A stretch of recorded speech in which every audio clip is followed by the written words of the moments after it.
MTA International, reaching the corners of the earth.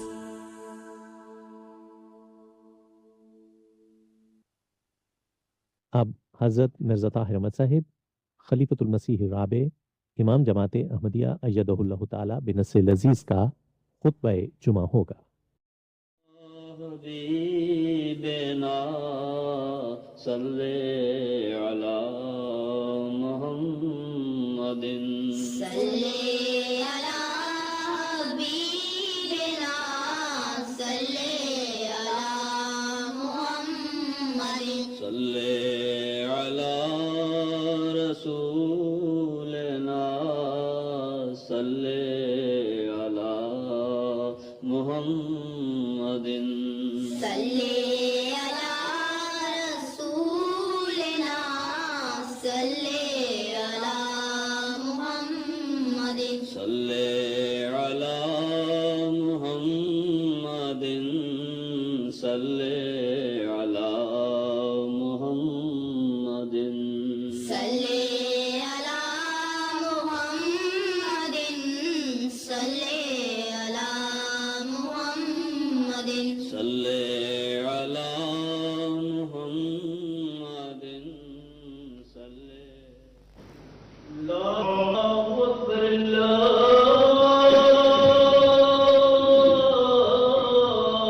اکبر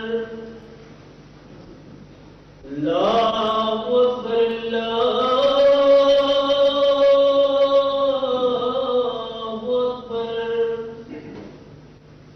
اشہد ان لا الہ الا اللہ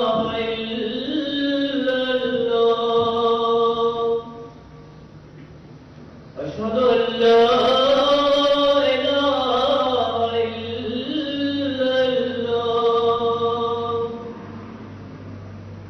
اشہد ان محمد رسول اللہ اشہد ان محمد رسول اللہ حی علی الصلاۃ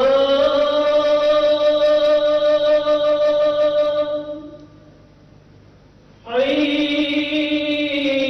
علی الصلاۃ حی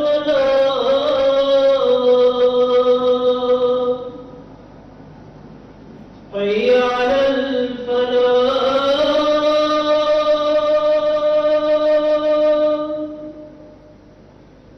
حی علی الفلاح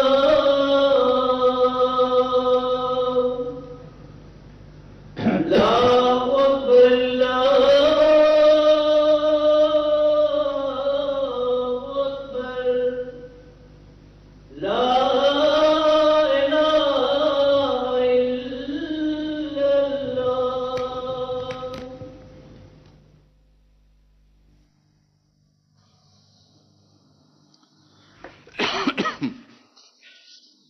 أشهد أن لا إله إلا الله وحده لا شريك له وأشهد أن محمدا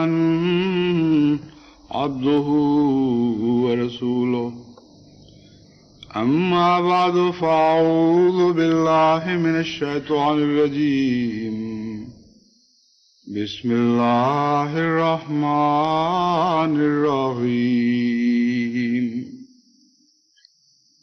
الحمد لله رب العالمين الرحمن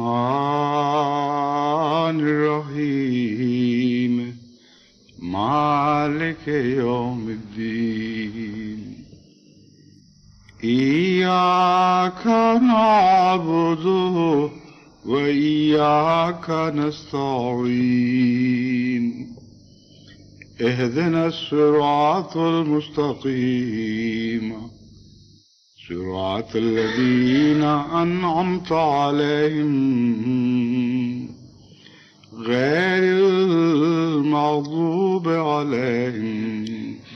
ولا الضالين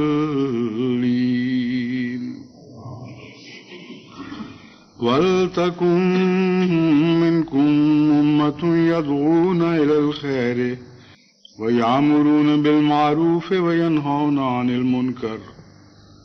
وَأُولَٰئِكَ هُمُ الْمُفْلِحُونَ. الْمُؤْمِنُونَ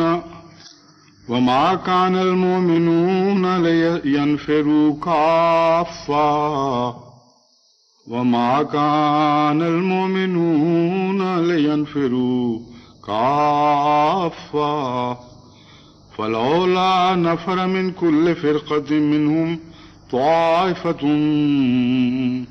لِيَتَفَقَّهُوا فِي الدِّينِ وَلِيُنذِرُوا قَوْمَهُمْ إِذَا رَجَعُوا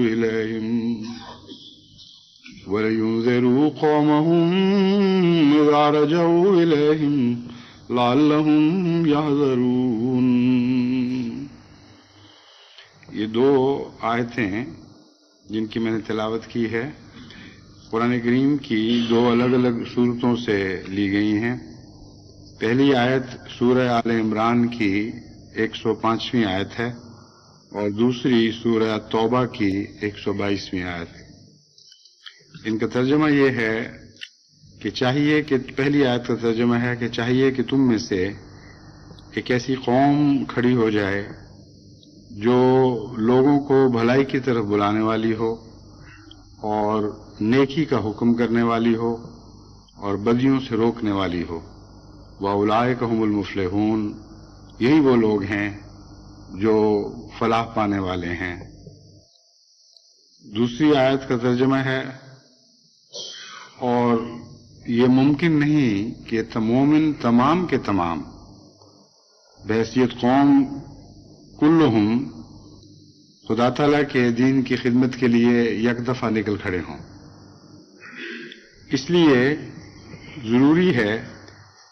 یا یہ ترجمہ یوں بنے گا فلولا نفر من. پھر ایسا کیوں نہیں کرتے کہ ان میں سے ہر ایک میں سے ہر گروہ میں سے کچھ لوگ اپنے آپ کو خدمت دین کے لیے وقف کرتے رہیں اور پھر وہ مرکز میں پہنچ کر جو مرکز ان کی تربیت کا مقرر کیا گیا ہو تفقہ فی الدین حاصل کریں، دین کو سمجھیں اور ایسی قابلیت پیدا کریں تاکہ وہ دوسروں کو بھی سمجھا سکیں. تفقہ فی الدین صرف سرسری علم حاصل کرنے کو نہیں کہا جاتا بلکہ گہرائی سے علم حاصل کرنے کو کہا جاتا ہے. چنانچہ اس کے مان بعد جو نتیجہ نکالا وہ بھی یہی ثابت کرتا ہے کہ یہاں تعلیم و تربیت کے لیے گروہ تیار کرنا مراد ہے. وَلِيُنذِرُوا قَوْمَهُمْ إِذَا رَجَعُوا إِلَيْهِمْ. تاکہ جب وہ واپس لوٹیں تو اپنی قوم کو ڈرائیں اور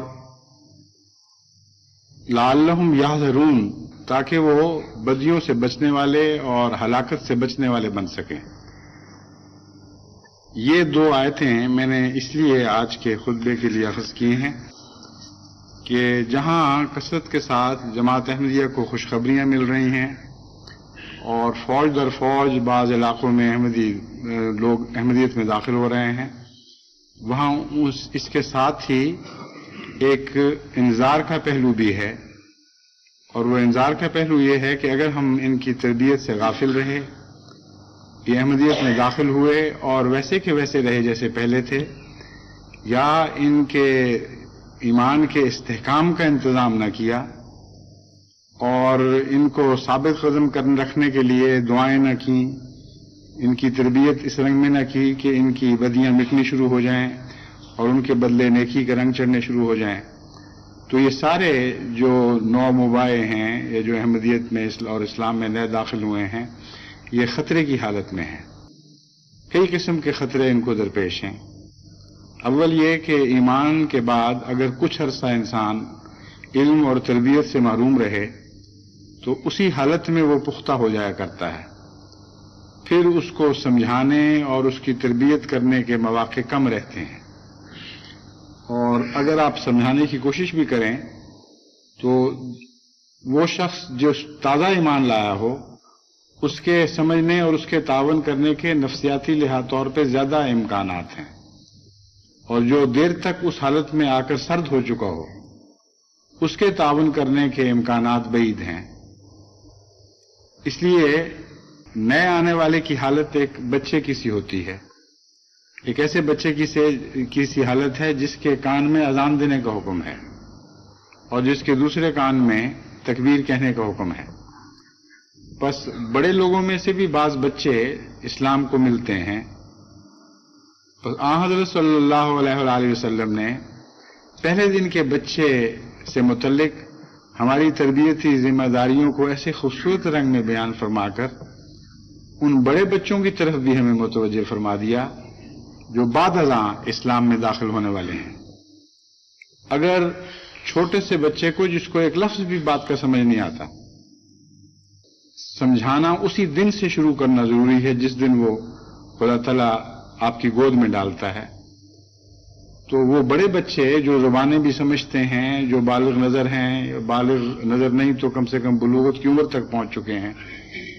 ان تک بات پہنچانا اور سمجھا کر پہنچانا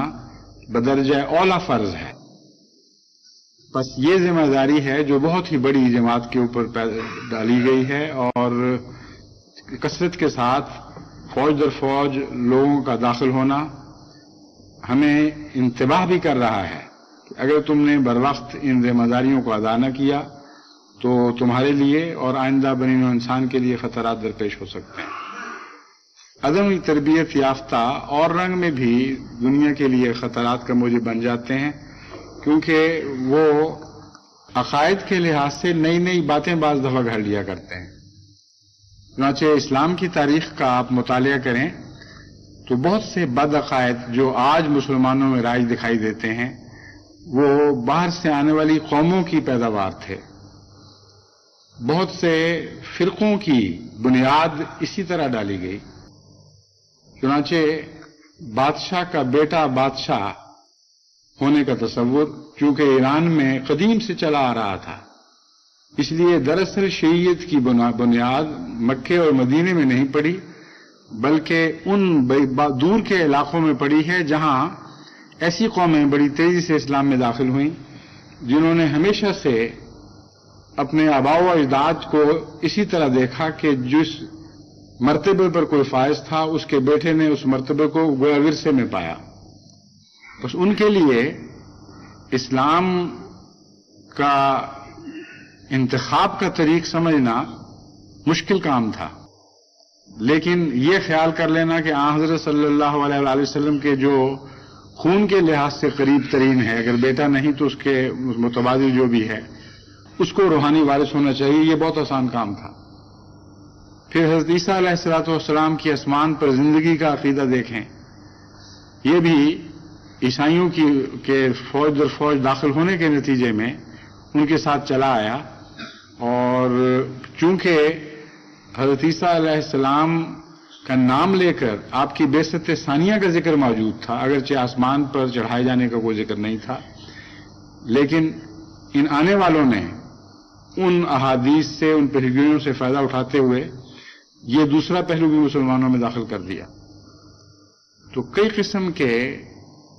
فتنے ہیں جو نئے آنے والوں کے ساتھ آ کر پہلوں میں داخل ہو جاتے ہیں. کئی قسم کی خامیاں ہیں جو پہلے پرانوں نئے آنے والوں کو دے دیتے ہیں اگر ان کی اپنی تربیت نہ ہو. اس لیے قرآن کریم نے یہ بہت ہی عظیم الشان حکیمانہ نصیحت فرمائی اور یہ تاکیدی نصیحت فرمائی کہ اول تو بہترین بات تو یہ ہوتی کہ سارے مومن ہمتاً اس کام پر لگ جاتے، لیکن چونکہ اللہ تعالیٰ بہتر جانتا ہے کہ تم لوگوں کو اور کام ہیں اور مصروفیات ہیں، اس لیے باری باری تم میں سے گروہ در گروہ ایسے لوگ ہوں جو اپنے آپ کو وقف کریں، وہ دین کی تربیت اس رنگ میں حاصل کریں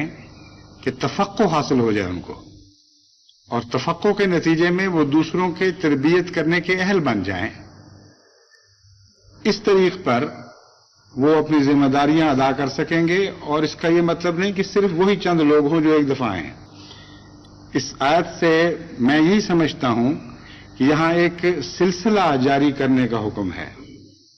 اور یہ ارشاد فرمایا گیا ہے کہ ایک وقت میں کچھ آ جائیں، پھر دوسرے وقت میں دوسرے آ جائیں، پھر تیسرے وقت میں تیسرے آ جائیں، اور اس طرح گویا رفتہ رفتہ پوری قوم اس تربیتی دور سے خود بھی گزر جائے اور دوسروں کو تربیت کرنے کی بھی اہل ہوتی چلی جائے۔ اس سے ملتا جلتا ایک نظام جماعت احمدیہ میں حضرت خلیفۃ المسیح الثالث رحمہ اللہ تعالی نے جاری فرمایا تھا، جس کا نام وقف عارضی ہے۔ بہت سے پہلوؤں سے وہ نظام اس نظام سے ملتا ہے، کئی پہلوؤں سے ذرا مختلف بھی ہے، لیکن اس نظام کی بھی اپنی جگہ شدید ضرورت ہے۔ اور میں سمجھتا ہوں کہ کچھ عرصے سے جماعت اس پروگرام سے آنکھیں بند کیے رہی ہے۔ اب جب ہم نے ایک کچھ تبدیلی پیدا کی ہے مرکزی انتظام میں، اور اس شعبے کے سربراہ زیادہ توجہ دے رہے ہیں، تو اللہ تعالیٰ کے فضل سے پاکستان سے خوشکن خبریں مل رہی ہیں کہ اب پہلے سے بڑھ کر لوگ وقف عارضی کے لیے اپنے آپ کو پیش کر رہے ہیں۔ یہ جو خطرات میں نے بیان کیے ہیں، پاکستان میں بھی اس خطرات تو ہیں، لیکن ذرا سے مختلف رنگ میں۔ یہاں تو یعنی افریقہ میں یا دوسرے ممالک میں جہاں جماعتیں کثرت سے پھیل رہی ہیں، وہاں تو نئے آنے والوں پر حملہ ہو رہا ہے۔ پاکستان میں پرانوں پر حملہ ہو رہا ہے، خصوصاً ان نسلوں پر جو پیدائشی احمدی ہیں، جنہوں نے احمدیت کمائی نہیں ہے بلکہ ورثے میں پائی ہے۔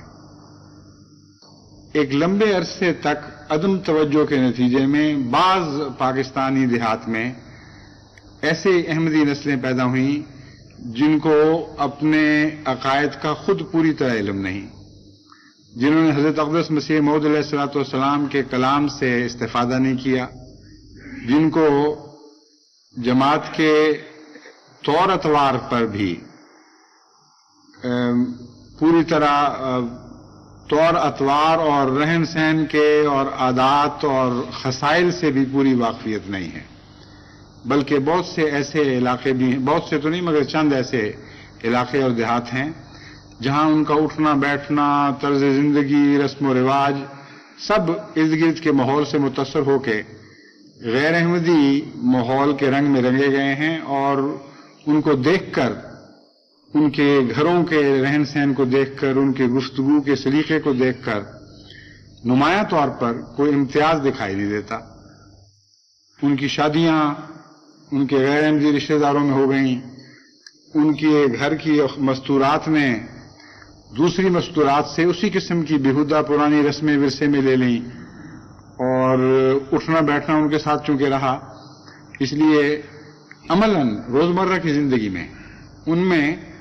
اور مخلص تربیت یافتہ احمدی گھروں میں ایک نمایاں بودھ پیدا ہو گیا، اور غیر احمدی گھروں کے ساتھ وہ مل جل کر اسی معاشرے کا حصہ بن گئے۔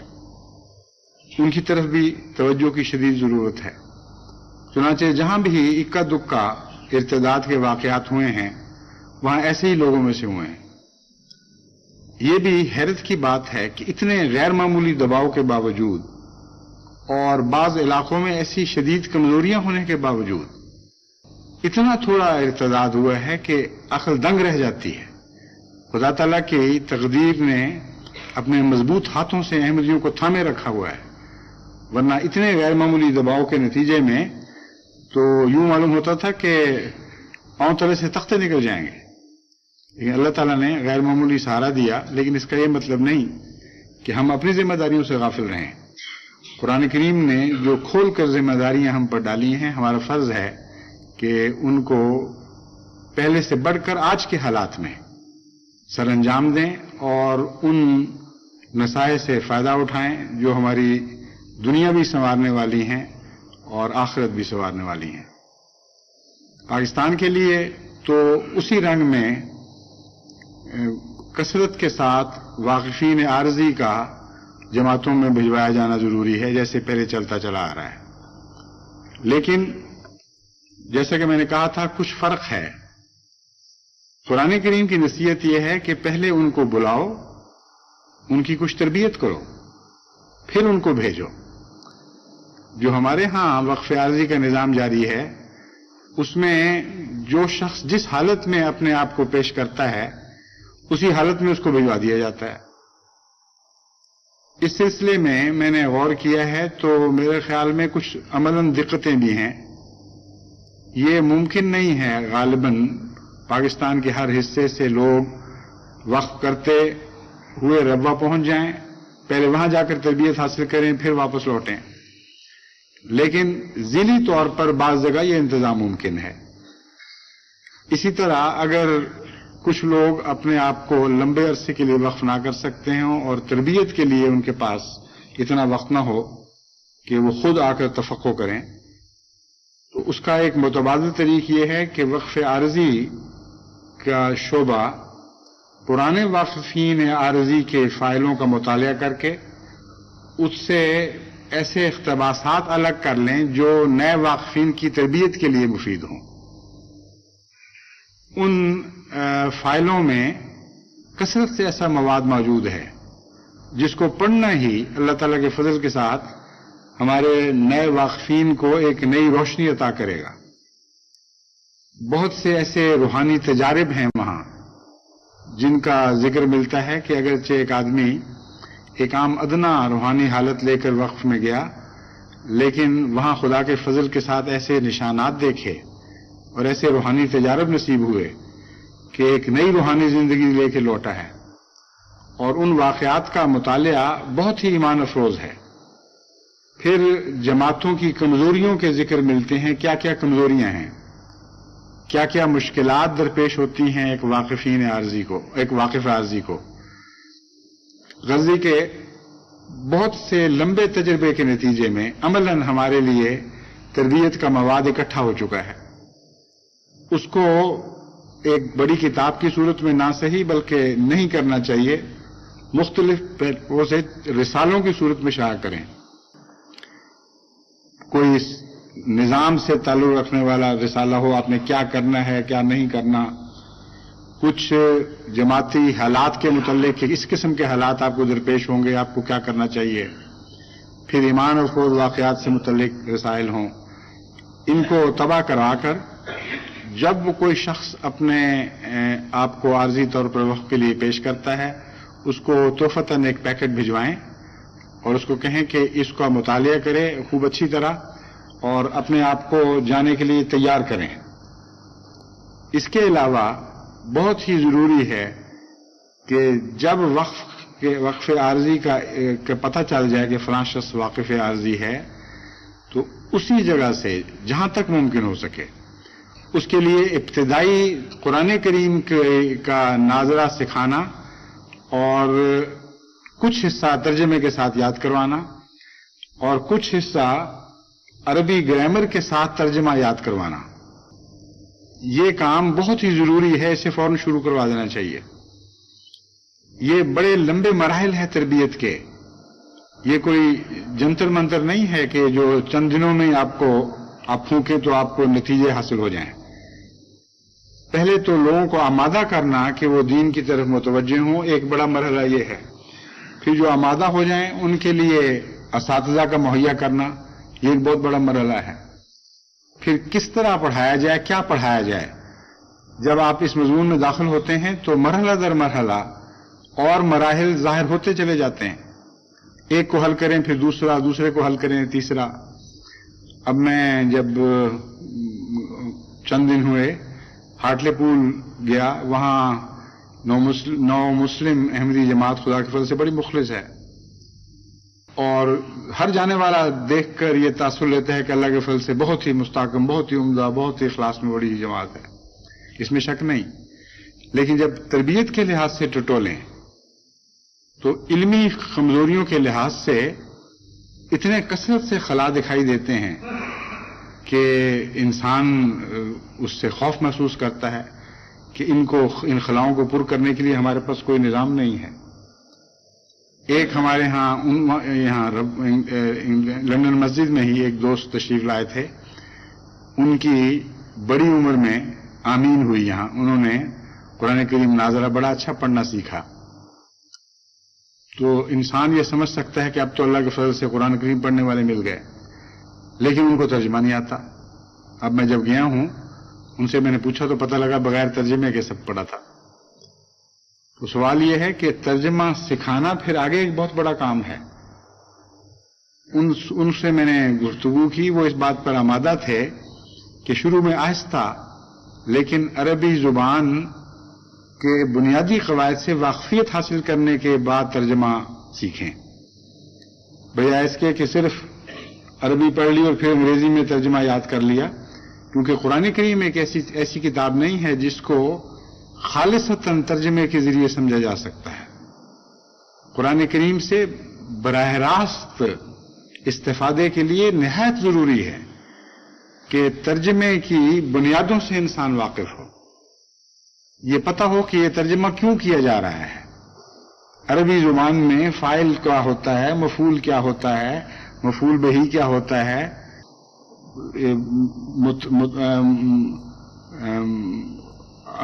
اسم اور خبر کس کو کہتے ہیں. غرضی کے بہت سی اصطلاحیں ہیں،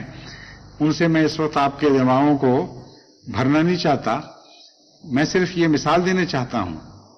کہ ترجمہ پڑھ لینا، یعنی عربی پڑھنے کے بعد ساتھ لکھا ہوا ترجمہ پڑھ لینا ایک اور بات ہے. کچھ نہ کچھ فائدہ ضرور پہنچتا ہے، لیکن براہ راست قرآن کریم سے استفادے کے لیے، اس کے مضامین میں غوطہ خوری کے لیے نہایت ضروری ہے کہ بنیادی عربی گرامر سے کچھ واقفیت ہو اور پتہ ہو کہ یہ ترجمہ کیوں کیا جا رہا ہے. جب وہ شروع کریں گے تو پھر آگے اور مسائل پیدا ہوں گے، پھر علم کی نئی کھڑکیاں کھلیں گی، پھر نئے میدان سامنے آئیں گے، نئی چوٹیاں ظاہر ہوں گی. ایک لامتناہی سفر ہے. اس سفر کا ایک چھوٹا سا نمونہ انگلستان میں نے آپ کے سامنے رکھا ہے. یعنی جتنے نو مبین ہیں ان میں سے آج تک میرے علم میں صرف ایک یہ انگریز ہیں جنہوں نے پورا قرآن کریم ناظر حق پڑھ لیا ہے، اور باقی سارے اس کے بغیر پڑھے ہوئے ہیں، سوائے ان واقفین کے جنہوں نے اپنے آپ کو وقف کیا اور باقاعدہ جامعہ میں تربیت حاصل کی، اللہ کے فضل سے عالم دین بنے. میں ان کی بات نہیں کر رہا. عوام الناس نے جتنے بھی نئے احمدی ہوئے ہیں ان میں یہی حال ہے. پھر آپ پاکستانیوں میں سے احمدی ہونے والوں کا جائزہ لے کے دیکھ لیں کہ وہ اخلاص میں ترقی کریں بھی، اس کے باوجود ان کے اندر علمی خلا دکھائی دیں گے، اور جماعت کے عقائد کے لحاظ سے ان کی گہرائی میں اترنے کے لیے ان کو ابھی کئی سفر کرنے ہیں. اس پہلو سے تفقہ فی الدین حاصل کرنا اس طریق پر جس پر قرآن کریم نے بیان فرمایا ہے یہ بے حد ضروری ہے، اور وقف عارضی کو اس کے ساتھ متعلق کرنا چاہیے. جہاں جہاں بھی وقف عارضی کا نظام جاری ہے اور اللہ کے فضل سے لوگ اپنے آپ کو پیش کر رہے ہیں، اس کو قرآن کریم کی اس آیت کی نصیحت کے تابع کر کے، اگر مرکز میں نہیں بلایا جا سکتا تو جس جگہ بھی ممکن ہے وہاں ان کا انتظام کرنا چاہیے، اور کچھ تربیت ضروری ہے. اور جیسا کہ میں نے بیان کیا ہے، عارضی طور پر تربیتی لٹریچر شائع کر کے ہی کسی حد تک ہم کمزوریوں کو دور کر سکتے ہیں. دیکھیں، قرآن کریم نے بڑے خوبصورت انداز میں سارے امکانات کو کھلا رکھا ہے. یہ نہیں فرمایا کہ مرکز میں پہنچیں وہ لوگ، کیونکہ ناممکن ہے اسلام جو ساری دنیا میں پھیل رہا ہو، کیسے ممکن ہے کہ ہر جگہ سے لوگ آ کر ایک مرکز اسلام میں پہنچ کر وہاں سے دین سیکھیں. فرمایا فلولا نفر من کل فرقۃ منہم طائفۃ لیتفقہوا فی الدین. نفرہ کا مطلب دو طریق پر سمجھا جا سکتا ہے. ایک تو یہ کہ ان میں سے نتھر کر الگ ہو جائیں، کچھ ایسے لوگ ہوں جو یہ فیصلہ کر لیں جہاں بھی ہیں کہ ہم یہ امتیاز حاصل کریں گے کہ ہم نے دین میں تفقہ حاصل کرنا ہے. بس ظاہری طور پر وہ اپنے مقام کو نہ بھی چھوڑیں تو وہیں جہاں وہ موجود ہیں ان کے لیے تفقہ فی الدین کا انتظام ہونا ضروری ہے. دوسرا ہے یہ نفر من کل فرقۃ کا ظاہری نفر، یعنی وفود بن کر باقاعدہ ان میں سے ایک طبقہ سفر اختیار کرے، اور وہ سفر خالصتاً دین حاصل کرنے کی غرض سے اختیار کیا جائے. تو پیشتر اس کے کہ یہ دین پہنچانے کے لیے لوٹیں، دین حاصل کرنے کے لیے سفر اختیار کریں. ظاہر بات ہے یہ مسلمان ہیں، ورنہ انہوں نے کیوں پہنچنا ہے کہیں دین حاصل کرنے کے لیے؟ اور پھر ذکری وما کان المؤمنون لینفروا کافۃ، ذکر ہی مومنوں سے شروع کیا گیا ہے. بس اس پہلو سے اس نظام کو وقف عارضی کا نظام بنانا ضروری ہے، ورنہ وقف عارضی سے پوری طرح استفادہ نہیں کیا جا سکے گا. اور جو یعنی پاکستان کے علاوہ ممالک ہیں، انگلستان ہے یا جرمنی ہے یا ناروے ہے، اسی طرح افریقن ممالک ہیں، ہندوستان میں خدا کے فضل سے آج کل کثرت سے تبلیغ ہو رہی ہے اور جوک در جوک بعض جگہ لوگ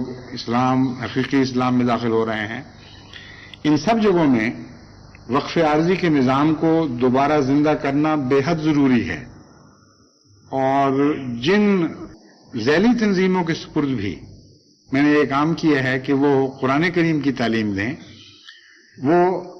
وقف عارضی کے نظام کے علاوہ اپنے دائرے میں مختصر ایسی کلاسز کا انتظام کر سکتے ہیں،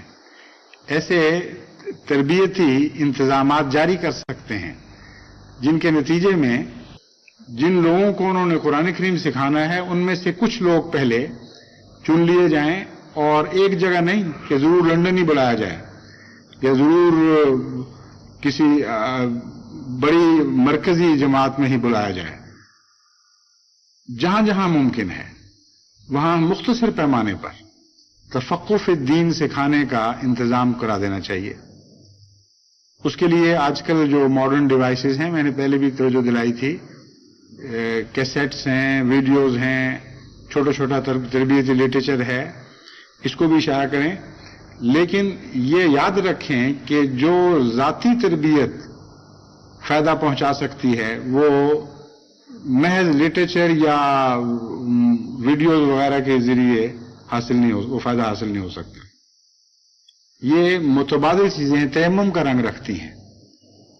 قرآن کریم نے جو زور دیا ہے وہ اس بات پر ہے کہ ذاتی تربیت کی جائے،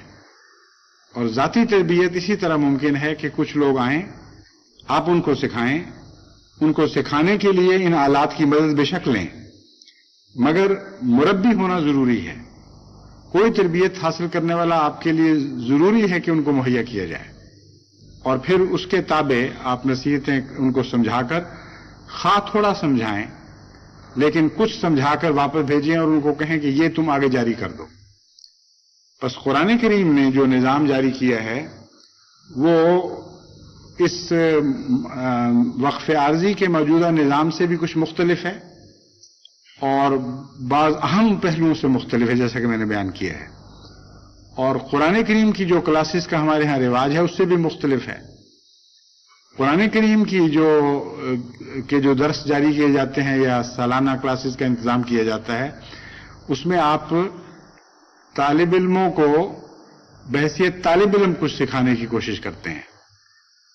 قرآن کریم کی اس آیت سے پتہ چلتا ہے کہ آپ نے استاد بنانا ہے، طالب علم نہیں بنانا. اب ان دو باتوں میں بڑا فرق ہے. ایک بچے کو اس غرض سے پڑھایا جائے کہ وہ خود بات سمجھ لے اور اس کے ذات تک اس کو علم حاصل ہو جائے، یہ ایک اور بات ہے. لیکن اس لیے سے پڑھایا جائے کہ وہ جا کر دوسروں کو پڑھا سکے، یہ ایک بالکل اور بات ہے. چنانچہ میں نے کئی دفعہ ذکر کیا ہے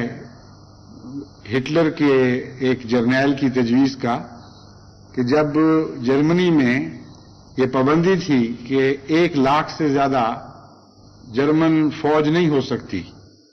یعنی جرمن قوم 1,00,000 سے زیادہ فوج رکھ نہیں سکتی، تو اس قابل جرنیل نے یہ تجویز ہٹلر کے سامنے پیش کی کہ بجائے اس کے کہ ہم 1,00,000 سپاہی پیدا کریں،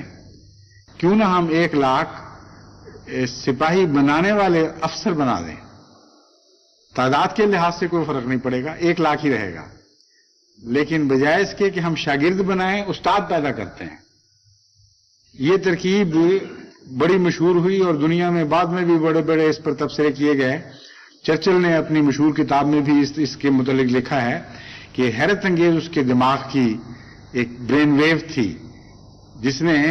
ساری جرمن قوم کی کار پلٹ دی اور ہماری آنکھوں کے نیچے حیرت انگیز طور پر اس قوم میں یہ صلاحیت پیدا ہو گئی کہ وہ لکھوں کھا بلکہ قریباً 1 کروڑ تک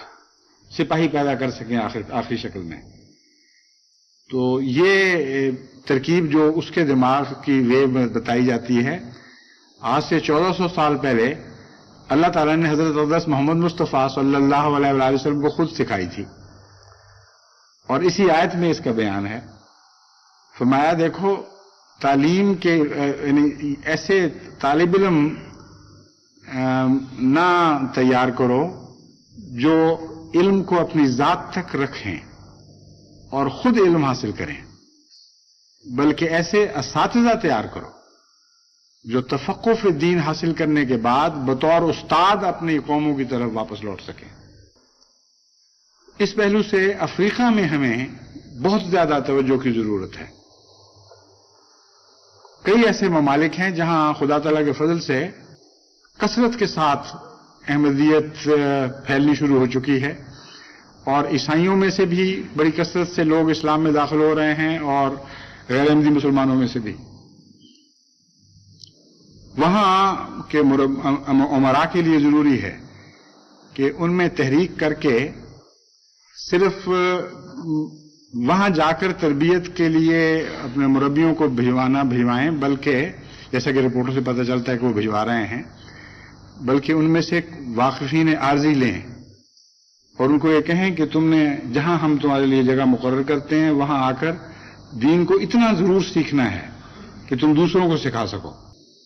اور پھر اس نظام کو سارا سال جاری رکھیں تاکہ یہ ٹولیاں عدلتی بدلتی رہیں. آج ایک ٹولی آئی ہے ایک جگہ سے اور جا کے کام میں مصروف ہو گئی، کل ایک دوسری ٹولی آ گئی، پرسوں ایک اور ٹولی آ گئی، گویا کہ اس طرح ایک جاری کلاس کا انتظام ہو. اس کے لیے ان کو چاہیے کہ پورا نظام مقرر کریں، اس کا بجٹ بنائیں اور مجھے مطلع کریں کہ یہ اس قسم کا نظام ہم نے جاری کیا ہے. اور ضروری نہیں کہ ایک جگہ ہو، جیسا کہ میں نے قرآن کریم کی آیت سے آپ کو سمجھایا ہے، کسی خاص جگہ کا ذکر نہیں فرمایا قرآن کریم نے، اور یہ انسانی سہولتوں اور مشکلات کو مد نظر رکھتے ہوئے بیان فرمایا گیا ہے.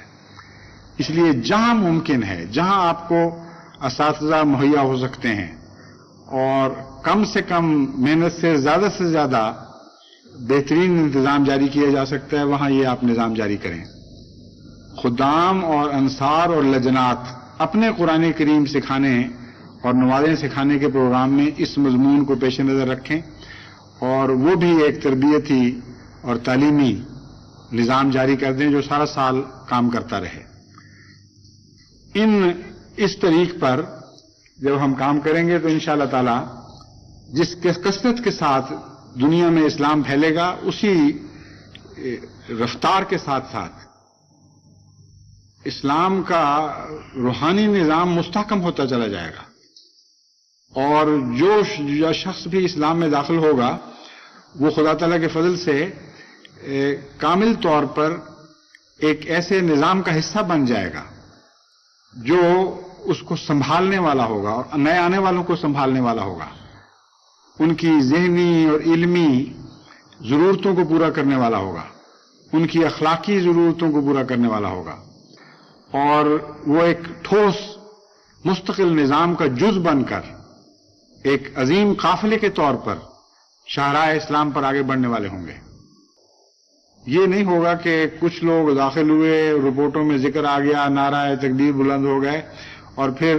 2 سال 4 سال کے بعد نظر ڈال کے دیکھی تو پتہ چلا کہ وہ سارے علاقے آہستہ آہستہ عدم تربیت کا شکار ہو کر واپس اپنے اپنے مقام پر چلے گئے ہیں. یہ وہ خطرات ہیں جن کے پیش نظر قرآن کریم نے یہ حیرت انگیز طور پر یعنی ایسی خوبصورت نصیحت ہمارے سامنے رکھی ہے کہ مضمون کے ہر پہلو پر نظر ڈالتے ہوئے نہایت ہی عمدہ الفاظ میں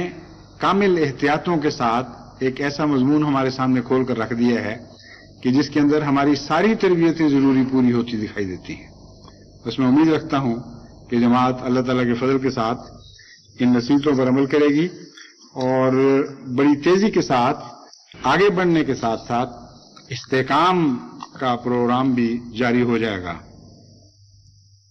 جہاں تک پاکستان میں غیر احمدی علماء کا یا اور مخالفین کا یا حکومت کے کرندوں کا زور لگانے کا تعلق ہے، جیسا کہ میں نے بیان کیا، اللہ کے فضل سے وہ اس میں ناکام ہوئے ہیں، لیکن اس کے باوجود یہ درست ہے کہ غلط فہمیاں بہت سی جماعت کے متعلق پھیلائی گئی ہیں، اور جس تیزی کے ساتھ جماعت نے پھیلنا شروع کیا تھا اس تیزی کے ساتھ وہاں اب نہیں پھیل رہی، لیکن اللہ تعالیٰ کے فضل کے ساتھ جو ان کی انتہا تھی وہاں تک وہ پہنچ چکے ہیں اور اب وہاں سے واپسی شروع ہو چکی ہے۔ میں نے بڑی باریک نظر سے تمام اس عرصے کا جائزہ لیا ہے اور سال بہ سال مقابلہ کر کے دیکھا ہے۔ میں آپ کو یہ خوشخبری بڑے وثوق کے ساتھ دیتا ہوں کہ وہ جو کمزوری آئی تھی تبلیغ میں، وہ دور بھی اب اپنی انتہا تک پہنچ کر واپس ہونا شروع ہو گیا ہے۔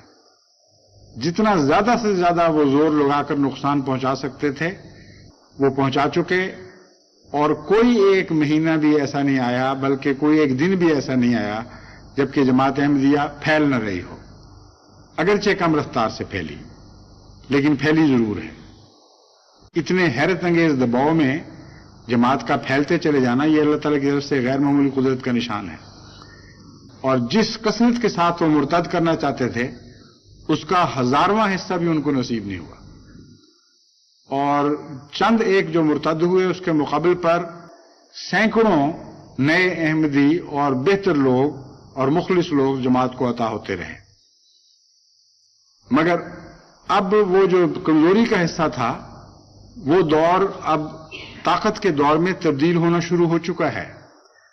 کیونکہ گزشتہ 1-2 سال سے اطلاعوں کے مطابق مولویوں کی تیزی کے باوجود لوگ احمدیت کی طرف مائل ہونا شروع ہو چکے ہیں۔ اس لیے اس نظام کو اور مضبوط کرنا بہت ضروری ہے۔ وہ جتنا بھی زور لگائیں، یہ ایک بات یقینی اور قطعی ہے کہ خدا تعالیٰ نے حضرت اقدس مسیح موعود علیہ الصلوۃ والسلام سے جو وعدے کیے ہیں، جیسا کہ ہمیشہ وہ پورا کرتا چلا آیا ہے، اب بھی ضرور پورا کرتا رہے گا، اور کوئی نہیں جو اس کو بدل سکے۔ لیکن اگر ہم اپنے اندر مزید پاک تبدیلیاں پیدا کریں تو ان وعدوں کے ایسے مستحق بن جائیں گے کہ اگر وہ خدا نے پورے تو کرنے ہی ہیں، مگر حضرت مسیح موعود علیہ الصلوۃ والسلام کے نام اور عزت اور اس بات کو ملحوظ رکھتے ہوئے پورے کرنے ہوں کہ میں نے اپنے ایک پاکیزہ وفادار بندے سے وعدے کیے تھے، ان کو میں ضرور پورا کروں گا۔ یہ مضمون اپنی جگہ ایک طرف ہے۔ ایک دوسرا مضمون اس میں یہ داخل ہو جاتا ہے کہ جماعت اپنے آپ کو ان وعدوں کا مستحق بنا دے۔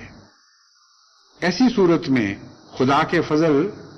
اس کثرت کے ساتھ نازل ہوتے ہیں کہ صرف ایک وجہ نہیں رہتی وعدوں کو پورا کرنے کی، بلکہ جماعت زبان حال سے یہ خدا تعالیٰ سے فضل مانگتی ہے اور کہتی ہے کہ ہم بھی تو مستحق ہیں، ہم نے بھی تو بڑی وفا کے ساتھ بڑے صبر آزما دور میں تیرے ساتھ اپنے تعلق کو قائم رکھا ہے، بڑی قربانیاں دی ہیں، اس لیے جو حضرت مسیح موعود علیہ الصلوۃ والسلام سے تو نے وعدے کیے وہ تو نے پورے کرنے ہی ہیں، ہم پر اس کے علاوہ بھی احسان فرما، اور اس کثرت کے ساتھ ہم پر فضل نازل فرما کہ دشمن دیکھے کہ بارش کی طرح تیری محبت بارش کے قطروں کی طرح ہم پر برس رہی ہے اور وہ موسلا دھار بارش بنتی چلی جا رہی ہے۔ یہ وہ دعا ہے جو دعا کرتے ہوئے اہلیت کی خاطر قرآن کریم کی نصاح پر عمل کرتے ہوئے ایک مضبوط نظام کے تابع اپنی تربیت کی طرف توجہ کریں اور نئے آنے والوں کی تربیت کی طرف توجہ کریں۔ حضرت مسیح موعود علیہ الصلوۃ والسلام کا اب اقتباس پڑھ کر میں اس مضمون کو ختم کرتا ہوں۔ آپ فرماتے ہیں یہ لوگ خود سوچ لیں کہ اس سلسلہ کے برباد کرنے کے لیے کس قدر انہوں نے زور لگائے اور کیا کچھ 1000 جانکاہی کے ساتھ ہر ایک قسم کے مکر کیے، یہاں تک کہ حکام تک جھوٹی مخبریاں بھی کی، خون کے جھوٹے مقدموں کے گواہ بن کر عدالتوں میں گئے۔ یہ جو واقعات حضرت مسیح موعود علیہ الصلوۃ والسلام کے ساتھ ہو رہے تھے، یہ سارے واقعات آج کثرت کے ساتھ پاکستان میں ہو رہے ہیں۔ اس کثرت سے جھوٹی گواہیاں احمدیوں کے خلاف دی جا رہی ہیں کہ بعض دفعہ غیر احمدی جج حیران ہو جاتا ہے اور وہ کہتا ہے مولویوں کو مخاطب کر کے کہ خدا کا خوف کرو، داڑیاں رکھی ہوئی ہیں تم نے، اسلام کے نام پر آئے ہو گواہی دینے والے اور اتنے جھوٹ بول رہے ہو. کہتا مجھے دکھائی دے رہا ہے کہ تم جھوٹے ہو. چنانچہ بعض مقدموں میں احمدیوں کے حق میں فیصلہ کرتے ہوئے اس نے یہ بات لکھی، ان مجسٹریٹوں نے یا ججز نے اس بات کا اظہار کیا ہے کہ الف سے لے کر یہ تک سارا مقدمہ جھوٹ پر مبنی ہے اور جتنے بڑے بڑے علماء گواہی دینے کے لیے کھڑے ہوئے تھے سب جھوٹے ہیں.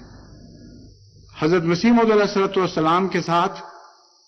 اس قسم کے سلوک کا آغاز آج سے تقریباً 100 سال پہلے ہو چکا تھا اور حضرت مسیح موعود علیہ الصلوۃ والسلام ان سب باتوں سے خود گزرے ہیں. اس لیے پاکستان کے لوگ یہ نہ خیال کریں کہ وہ کوئی قربانیوں کے نئے میدانوں میں داخل ہوئے ہیں. ان میدانوں میں داخل ہوئے ہیں جن کا آغاز حضرت مسیح موعود علیہ السلام کے زمانے میں ہو چکا تھا اور سب سے زیادہ مصیبتیں اس راہ میں خود حضرت مسیح موعود علیہ السلام نے جھیلی ہیں. چنانچہ فرماتے ہیں اور تمام مسلمانوں کو میرے پر ایک عام جوش دلایا اور ہزارہا اشتہار اور رسالے لکھے اور کفر اور قتل کے فتوے میں نسبت دیے اور مخالفانہ کارروائیوں کے لیے کمیٹیاں کی. یہ سارے کام جو آج پاکستان میں ہو رہے ہیں ان کا آغاز حضرت مسیح موعود علیہ الصلوۃ والسلام کے زمانے میں حضرت مسیح موعود کی ذات کو نشانہ بناتے ہوئے کیا جا چکا تھا. مگر ان تمام کوششوں کا نتیجہ بجز نامرادی کے اور کیا ہوا؟ بس اگر یہ کاروبار انسان کا ہوتا تو ضرور ان کی جان توڑ کوششوں سے یہ تمام سلسلہ تباہ ہو جاتا. کیا کوئی نظیر دے سکتا ہے کہ اس قدر کوششیں کسی جھوٹے کی نسبت کی گئیں اور پھر وہ تباہ نہ ہوا بلکہ پہلے سے 1000 چند ترقی کر گیا؟ بس کیا یہ عظیم الشان نشان نہیں کہ کوششیں تو اس غرض سے کی گئیں کہ یہ تخم جو بویا گیا ہے اندر ہی اندر نابود ہو جائے اور صفحہ ہستی پر اس کا نام و نشان نہ رہے. مگر وہ تخم بڑھا اور پھولا اور ایک درخت بنا اور اس کی شاخیں دور دور تک چلی گئیں اور اب وہ درخت اس قدر بڑھ گیا ہے کہ ہزارہا پرندے اس پر آرام کر رہے ہیں. آج جماعت احمدیہ اپنے روحانی آقا حضرت مسیح موعود علیہ الصلوۃ والسلام کو مخاطب کرتے ہوئے عرض کر سکتی ہے کہ اے ہمارے آقا اب یہ درخت ہزاروں کو نہیں بلکہ لاکھوں کو پناہ دے رہا ہے اور 1-2 ملکوں میں نہیں بلکہ 120 ملکوں میں اس کی شاخیں پھیل چکی ہیں اور کثرت کے ساتھ روحانی پرندے اس درخت پر آ کر اس سے استفادہ کر رہے ہیں، اس کے پھل کھا رہے ہیں، اس کی شاخوں میں، اس کی ساؤں میں پناہ لے رہے ہیں. بس یہ وہ درخت ہے جس کی آبیاری ہم نے کرنی ہے. اللہ تعالیٰ ہمیں اس کی صحیح معنوں میں توفیق عطا فرمائے اور اس درخت کو ہمیشہ بیماریوں سے پاک رکھتے ہوئے صحت اور توانائی کے ساتھ پھولنے اور پھلنے میں اگر ہمارا خون بھی اس کی سیرابی کے لیے خون کی بھی ضرورت پیش آئے تو ہمیں اپنے کامل اخلاص کے ساتھ اس خون کو اس درخت کی آبیاری کے لیے پیش کرنے کے لیے ہمیشہ تیار رہنا چاہیے.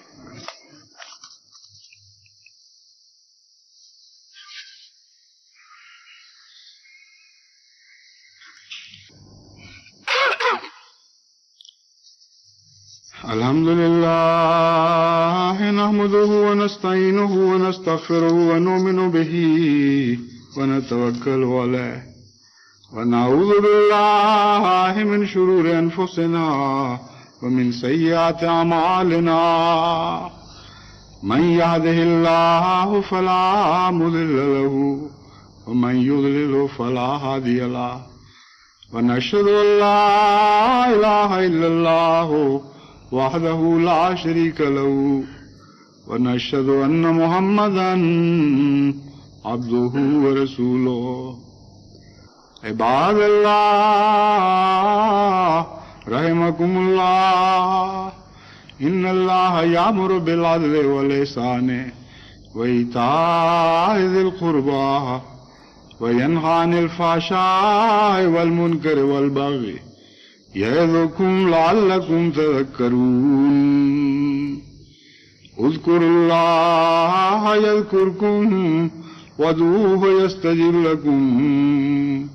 ولذكر الله أكبر